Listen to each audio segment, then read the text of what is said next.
So today we're continuing in Leviticus. We have just talked about the Day of Atonement, Yom Kippur, the 7th month, the 10th day of the month, and that is, I would say, the pinnacle, right? We have had sacrifice. We talked about that for 10 chapters. After that, we had chapters 11 through 15, cleanness, unclean and clean. Then we had the Day of Atonement. And now we're back down the other direction. The next thing is most of the rest of the book is going to be what we might call instructions on holiness. So, holiness. Holiness. All right, so we're headed back down this direction. Holiness. So we've had the pinnacle, the center of the book, the middle, this big climax, and we're headed back down the other side of the mountain, you might think. And so here, holiness is going to be a large chunk. We're in chapter 17, and we just keep going into the 20s and near to the end of the book. So this, we can think, remember, the question, how can a holy God be with an unholy people? And part of that is these people becoming holy, being set apart for him. We see that throughout these chapters and really throughout all of Leviticus. But we'll look at it here where it says, beginning of chapter 18, and Yahweh spoke to Moses, saying, "Speak to the people of Israel and say to them, I am Yahweh your God. You shall not do as they do in the land of Egypt, where you lived, and you shall not do as they do in the land of Canaan, to which I am bringing you. You shall not walk in their statutes. You shall follow my rules and keep my statutes and walk in them. I am Yahweh your God. You shall therefore keep my statutes and my rules. If a person does them, he shall live by them. I am Yahweh." So then we have this again and again, and we actually at the end of chapter 20, because we're going to be looking mostly at 17 through 20, verse 26, "You shall be holy to me, for I, Yahweh, am holy and have separated you from the peoples." You shall be holy to me, for I, Yahweh, am holy and have separated you from the peoples, that you should be mine. So there's this idea of holiness, which, again, it's separation from evil and separation to God. You're being totally devoted to God and separate from evil. And so that's there's going to be a lot of verses in here which people scratch their heads. They say, what is going on? Why is this verse in here? That's a really big key to understanding that here's the theme. Here's the point. These are getting across the idea that you are to be separate from the other peoples, that you are to be devoted to God. And so a lot of this is a mix of some of the moral law, there's some of the ceremonial law, there's some of the civil law. So it's all mixed together because to these people, it's all stuff they have to follow. There's no distinction like, oh, well, this is this kind of law, this is that kind of law. At this time in the Old Testament, they have to follow all of it. Now, we in the New Testament era, we can look back at this and say, that was clearly, just that was something that was ceremonial, or that was something that was civil. And it's ceremonial, that means Jesus fulfilled it. It's civil, that's something that's to their particular nation of Israel. So we might not necessarily have to follow all of these things in exactly the same way. They all apply to us because they all have the same point, but maybe they look a little different in our day and age. That doesn't mean that we don't have to pay any attention to them. And these are a mixture of all these laws, but to them, they're following all of these just as they're written, and so, or they should be. So what do we have here? What's the stuff that's going on here? It starts out with talking about blood. Blood's important. We just saw that, chapter 16. There is no cleansing of sin, no covering over of the sin without blood. Because in chapter 16, we saw that the blood of the sin offering, the blood covers over the sins of the people. That's what Yom Kippur, the Day of Atonement, means, day of covering with blood. And because it is this, because this is what the blood is, the life, and God says, you don't eat the blood. You cannot eat it. No eating blood. This is something that's a command that was given way back in Genesis before the Mosaic Law. Now it's being reiterated here. Then it will be reiterated again in the book of Acts. You have the blood. It's very important. That's, I think, why it comes right after chapter 16, talking about blood and what you can and cannot be doing. You cannot be eating it. But then we quickly go into a different kind of thing. It's still part of this theme of holiness. of not being like the other people. So we have in chapter 18 saying that you don't do the things that they did in Egypt where you were. You don't do the things that they do in Canaan where you're going to be. There's all these things that we're going to see, and it may seem random. It may seem, well, why do we have something from here, here, here, and here? It seems like it's kind of just all over the place. And in a sense, actually it is. Not that it's random, and which is what people mean a lot of times by, oh, it's all over the place. They mean it's just completely random, but it's not.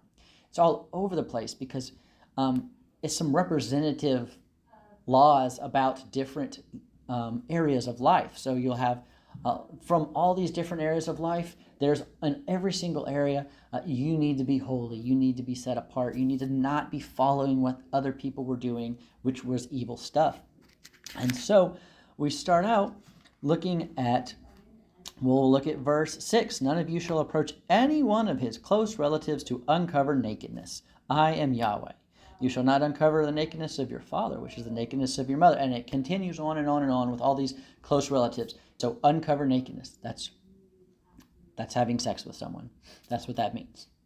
And you can't do that with any close relative. So and of course the Bible, you can only do that with someone you're married with. So that's also, it's saying you cannot marry a person that's close relative, your sister or your mom or your daughter or your aunt, or like it's kind of all these people that are closely related to you. You cannot get married to that person. You cannot be in a relationship with that person.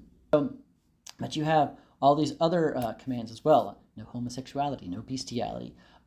These were all things that the pagans did, right? The Egyptians from where they were, the Canaanites where they're going. This is all stuff related to that. And that's actually where the tattoos thing comes from too. If you've read this already, if you looked ahead and read this, there's something that talks about tattoos or making cuts in your skin. That's because that's how they marked themselves. They worshiped these fake gods by marking themselves as designated for those gods. And so that's what it means when it's saying the tattoos. You might say, why can't I have a tattoo? It's saying that that's not okay because this is worshiping these fake gods, because that's a way that they did that. So that's not necessarily saying what we think of today when we're thinking of like people inking themselves up. It's not exactly what was going on here. So that may not be something where you can just point to that verse and say, this person has Yahweh written on their shoulder and that's a sin or something. So tattoo here, it means something a little different, and it's something that's in the context of worship a false god. But there's just all these things that they did as part of their worship, and things that they did that were just evil in all sorts of areas of life, and they were being told, you can't do this, right? So you have actually in chapter 18, you have a lot of this, you can't do this, this, this, and this, these are wrong. Chapter 20 gets a lot of the same stuff, but now you get the punishment for that. And so you have like a lot of, this person dies, or they're cut off from their people, or they're childless. Now, and you may think, oh, that one seems a lot less bad than the other ones. But childlessness, let's keep in mind the context here. These people knew, beginning of Genesis, God commanded, be fruitful, multiply. They knew children are a blessing. So you don't have children, what's that mean for you? Also, just practically speaking, who's going to take care of them? In America today, you grow old, you get Social Security, hopefully you're fine. Maybe you have family that takes care of you some too. Well, if you don't have family here, you don't have Social Security, you don't have that kind of stuff. So you are now vulnerable to like not being able to be taken care of, because you can't take care of yourself once you get past a certain point when you're too old. And so if you're childless, that does not bode well for you when you grow older. That's very bad. So that is quite the curse back then. And it really is a curse now too. People just don't recognize that. Another thing to notice when we're looking at the death here is it's the same punishment for adultery, homosexuality, and bestiality. All three of those have the same punishment, which is something good to notice, because I think a lot of times in our culture, at least in America, adultery is obviously not looked upon well, but But that like heterosexual sin is just not looked at the same way as homosexual sin, as if there's this huge gulf of a difference between the two. But God is giving the same punishment for adultery, heterosexual adultery, as he is for homosexuality. And so this is not saying in any way that homosexuality is okay with God.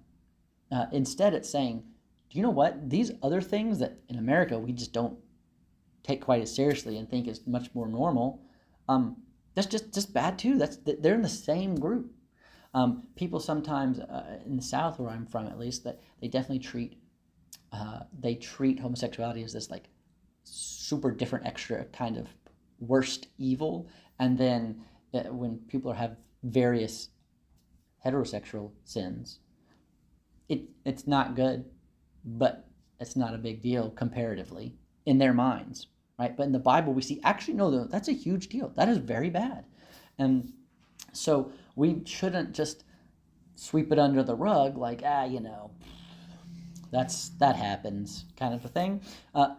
We need to not treat one sin like it's just so much super special worse than other sins when God's looking at them like the same punishment. So just something else to notice there. So we're looking through, even when we're just reading through these punishments, noticing the similarities there in the punishment. And so then we had 18 and we had 20. Well, what's in chapter 19? Well, that's kind of like the Ten Commandments of Leviticus. If you look at what the Ten Commandments are and then you read chapter 19, you can find pretty much they're all in there, just not necessarily in the same order, but they're all in there, right? So you have chapter 19 says, verse 3, every one of you shall revere his father and his mother, and you shall keep my Sabbaths. I am Yahweh your God. Well, there's two of the commandments right there. Honor your parents and keep the Sabbath. So and it keeps doing that where it gives these other ones as well. And so this is about being holy. It's about being separate for God. And it also, part of that is, it says, you shall not take vengeance or bear a grudge against the sons of your own people, but you shall love your neighbor as yourself. I am Yahweh. That's verse 18 of chapter 19. So we have this caring for others. It's very important here too. Caring for others. You have the poor. You have in verse 13, you shall not oppress your neighbor or rob him. The wages of a hired worker shall not remain with you all night until the morning. You shall not curse the deaf or put a stumbling block before the blind, but you shall fear your God. I am Yahweh. You shall do no injustice in court. You shall not be partial to the poor or defer to the great. And so here, there's no partiality. It's justice. God is demanding justice. You don't say, hey, this guy's got money and I'm going to go with the guy who's paying me, right? But you also don't defer to the poor, which I have seen some of that happen before now as kind of the pendulum swings the other way. Well, we don't want to, give special preference to the people and with power or authority or money. So we're just going to assume the person in the weaker standing, that the woman said something and the man said something different, and who's right? We're just going to go with the woman because we're going to believe women. Well, you should just listen to what they both said and look at the evidence and judge justly. But it says, you shall not be partial to the poor or defer to the great. Justice, but you do need to care for the poor. It says that, we just read that. As far as loving your neighbor, there's commands in this section that talk about when you harvest. You don't just get every little bit that you can. You go through it and harvest, and then when there's leftovers, that's for the poor. That's for the person sojourning in the land, the person who's not established there, who's traveling through. That's for them. You let them have that. And we actually see that happen in the book of Ruth later on. But that is for those who are not as well off. So you're not supposed to be greedy with your stuff. And so you're supposed to, there's these ways to take care of those that are in a less established position. And so that's really great to see God's heart for those who are in that kind of situation. We see that actually in the New Testament too, where in the book of James it says that it was talking about being religious. It says true religion is caring for the widow, the orphan, right? It's caring for those in disadvantaged situations. And here we see in the Old Testament too. This is not something that's new to the New Testament. It's in the Old Testament. It's in Leviticus. People think of Leviticus as this it's that old way we don't follow that anymore. Well, the old way is to take care of those in a disadvantaged position. So if you're going to be doing that, you're following this old way of Leviticus. So just a couple other things real quick.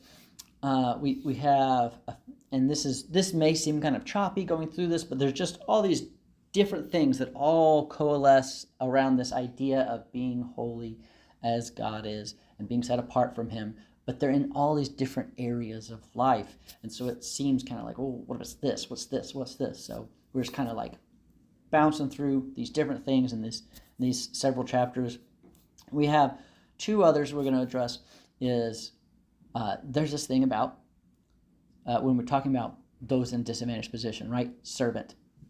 If a guy has sex with a servant that's not his, and this, when it's talking about that's this designated for another man, that may be referring to Exodus 21, where it's not someone who's in this perpetual servanthood. It's someone who, this is part of kind of a process of how sometimes people would be married. So they would start out in that situation, and they're a servant at the moment, but designated to be married to the person, where they are kind of released of that servant status. And so perhaps this is someone who is in the process of becoming betrothed to this guy that she's then going to be married and not be in that status anymore. So that may be who it's referring to. But either way, normally, if this kind of thing happened, then both the man and the woman are they're both death penalty for the adultery, because it's this person that's designated for someone else, but then she and this guy sleep together instead, and so normally that would be death. But here it's a different punishment, and it's only for the guy. It says, well, this woman, she was a servant, so and she's off the hook for this. She is protected, and just the guy, it's, hey, you screwed up, you did something evil, you did something wrong, and no fault on her. So protecting her, protecting the one who is in the disadvantaged position. And lastly, we have this thing about don't mix two seeds. What's that all about? So it says, you shall not sow your field with two kinds of seed, nor shall you wear a garment of cloth made of two kinds of material. So that may seem really weird. I've got chia seed and flax seed here, and you see one kind, and you see another kind. What about when you mix them together?